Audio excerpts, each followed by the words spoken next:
Who looks outside, dreams. Who looks inside, awakes. Carl Jung. Have you ever wondered why some women, without saying a word or standing out, exude a magnetic aura that makes it impossible to look away? It's not because of their appearance, status, or social skills. What they possess is a profound inner strength, true confidence.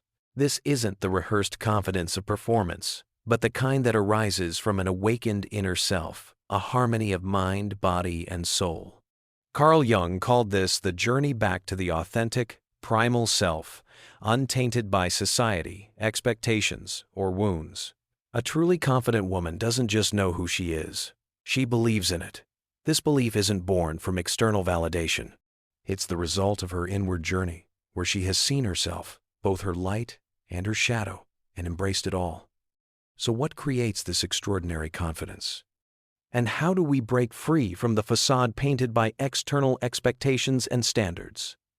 We are about to unlock this secret together. Do you truly trust yourself?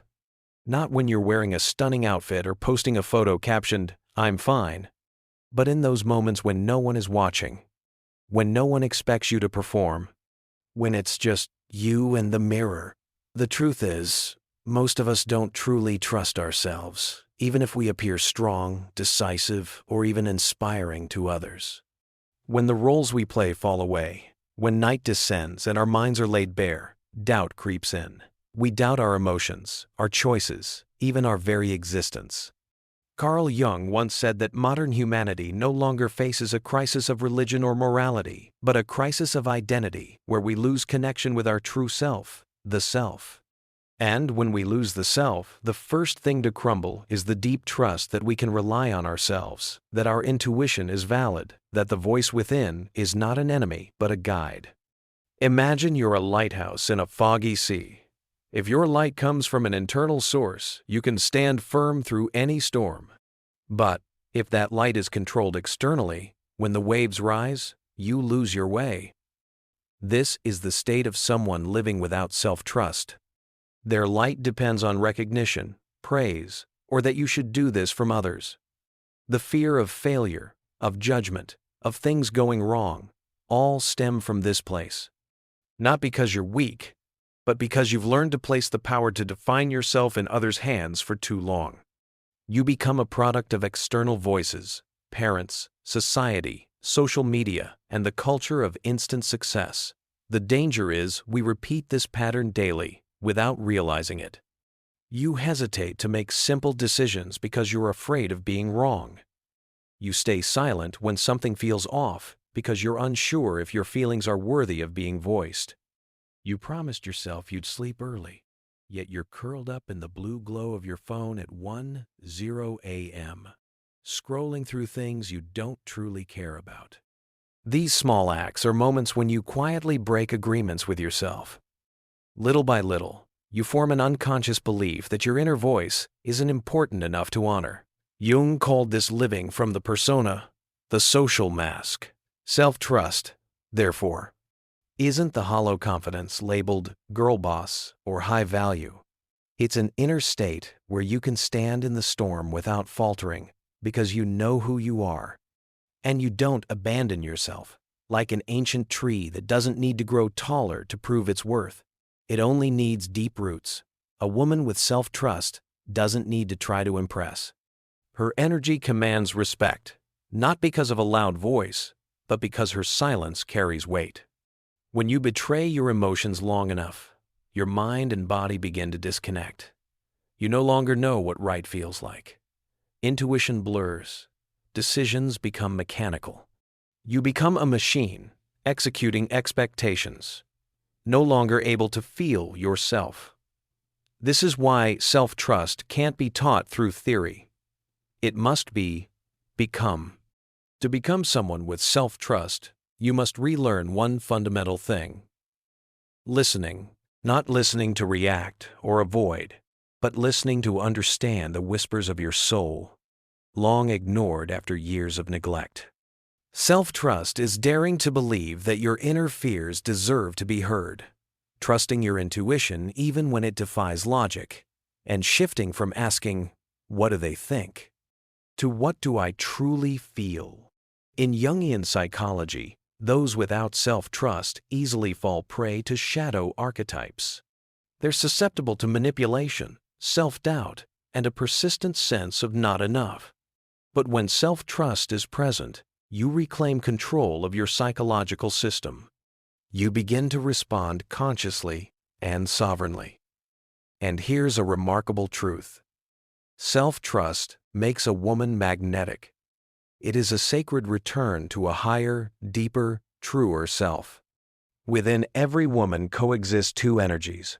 One is the gentle yet fierce call of the authentic self. The other is the bleeding whisper of unhealed wounds.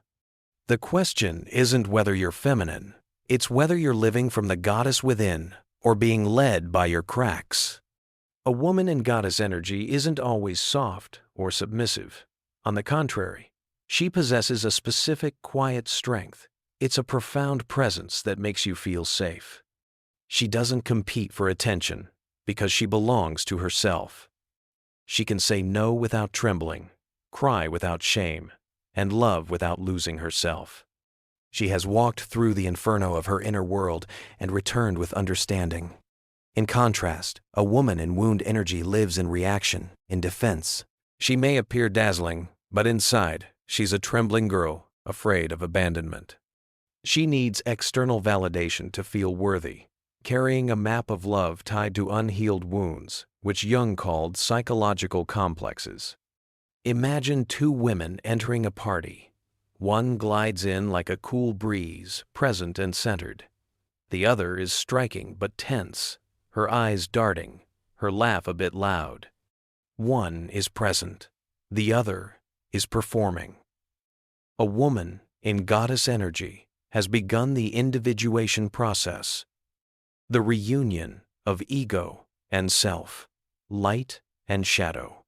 Conversely, a woman in wound energy is often hijacked by unintegrated archetypes, perhaps the shadow, causing her to overreact to what she hates in others because it's what she can't accept in herself.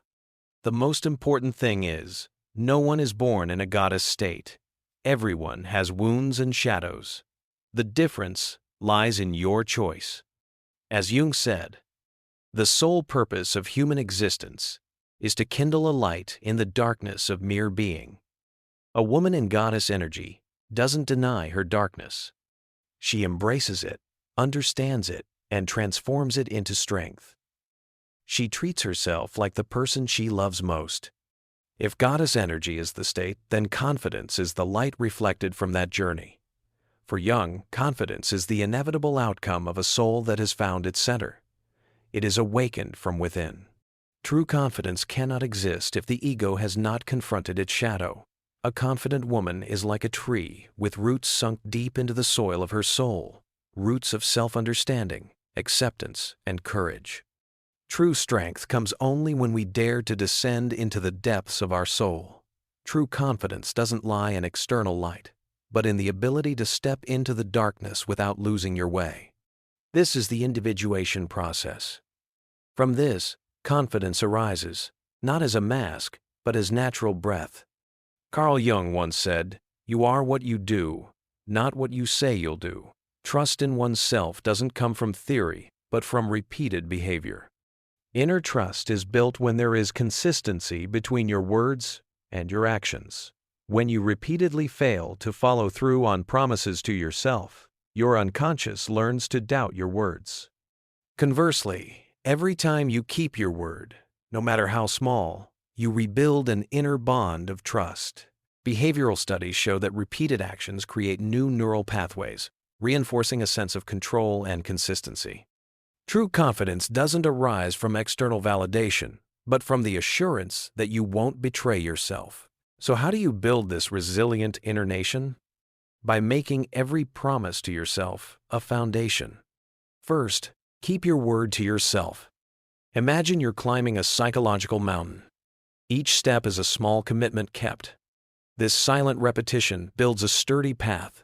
To start, choose 3 simple, specific, and measurable promises for the next 7 days. Write them down. When you complete each promise, feel the powerful sensation of, "I did what I said I would." If you fail, don't punish yourself. Keep going. Persistence, not perfection, builds trust. Second, hone your intuition. Intuition is the subtle channel of communication between you and your deeper self. It speaks through the body, a heaviness in your chest, a lightness in your stomach. To listen, you must return to your body. Before making a decision, sit quietly for 3 minutes. Place a hand on your chest, breathe, and ask, if I choose this, how will it feel? Trust the answer your body gives you. Third, set boundaries to protect inner trust. As you awaken, you notice what harms you. Boundaries are essential to protect this new awareness. Setting boundaries is a spiritual act of preserving the inner ground you've worked so hard to build. Start by identifying situations that leave you feeling drained. Then, practice a mini boundary in a small situation, decline a call, mute a chat. You may feel anxious at first, but a new surge of energy will follow. Acknowledge every action you take to protect your boundaries. This is how you nurture trust day by day. With every action you take to protect yourself, a light from inside begins to radiate. As Jung said, the meeting of two personalities is like the contact of two chemical substances. If there is any reaction, both are transformed. A woman with self-trust is a catalyst. She purifies the space she enters through profound authenticity. Others feel her steadiness. You walk into a room not needing to prove anything because you are present as yourself, whole, authentic, and unapologetic.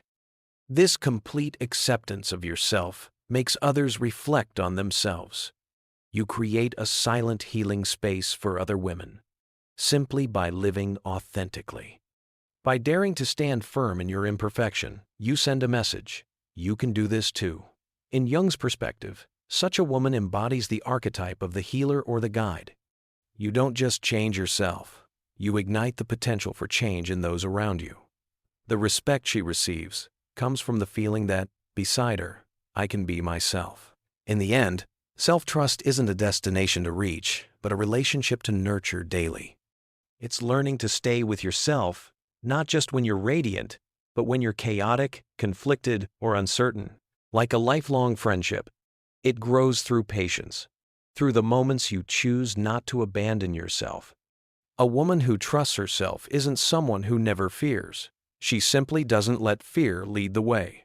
She doesn't seek validation because her presence itself is the answer. And that is a quiet power, needing no declaration, only authentic living.